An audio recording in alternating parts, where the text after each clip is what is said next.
धक्कादायक बातमी अहिल्यानगर जिल्ह्यातील पारनेर तालुक्यातील ढवळपुरी या गावांमधून समोर येत आहे. या घटनेमुळे पारनेर हादरले. कीर्तनकार महाराजाचा अल्पवयीन मुलीवर अमानुष अत्याचार. पारनेर पुन्हा हादरले. नुकतेच कान्हूर पठार या गावातील 2 बहिणींवर काही तरुणांनी गेले अनेक दिवस अत्याचार केले होते. त्यापैकी 2 जणांना अटक करण्यात आलेले असून 5 जण फरार आहेत. पोलिसांना ते मिळत नाहीत. त्यांच्यावर पोस्को अंतर्गत गुन्हा दाखल झालेला आहे.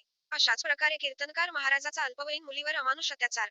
वारकरी संप्रदायाला काळिमा. वारकरी शिक्षण संस्थेच्या नावाखाली वासनेचा बाजार एका महाराजाने ढवळपुरी या ठिकाणी मांडला होता. अध्यात्म आणि संस्काराचे धडे देणाऱ्या वारकरी संप्रदायाला काळिमा फासणारी एक अत्यंत संतापजनक घटना पारनेर तालुक्यातील ढवळपुरी येथे उघडकीस आली आहे. श्री दुर्गादेवी वारकरी शिक्षण संस्थेचा अध्यक्ष आणि कीर्तनकार यशवंत एकनाथ थोरात उर्फ अण्णासाहेब गुंजाळ महाराज याने एका 17 वर्षीय अल्पवयीन मुलीवर मागील 5 वर्षांपासून धाक दाखवून वारंवार अत्याचार केल्याचा खळबळजनक प्रकार समोर आला आहे.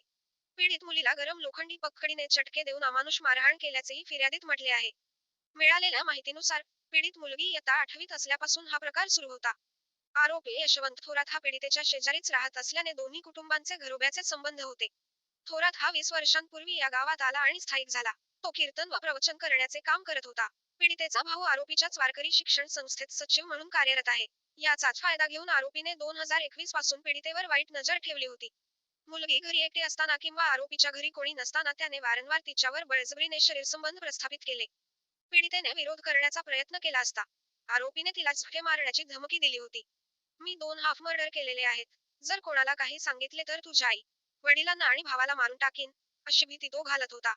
कुटुंबाच्या सुरक्षिततेसाठी पीडितेने हा छळ मुकाट्याने सहन केला. घटनेचा थरार 10 मार्च 2026 रोजी शिगेला पोहोचला. आरोपीने पीडितेला फोन करून त्याच्या घरी बोलावले.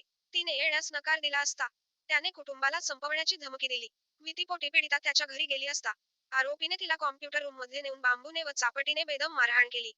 एवढ्यावरच न थांबता नराधम आरोपीने स्वयंपाकाची लोखंडी पक्कड गॅसवर गरम करून पीडितेच्या चटके दिले. या अमानुष कृत्यानंतरही त्याने तिच्यावर बळजबरीने अत्याचार केला.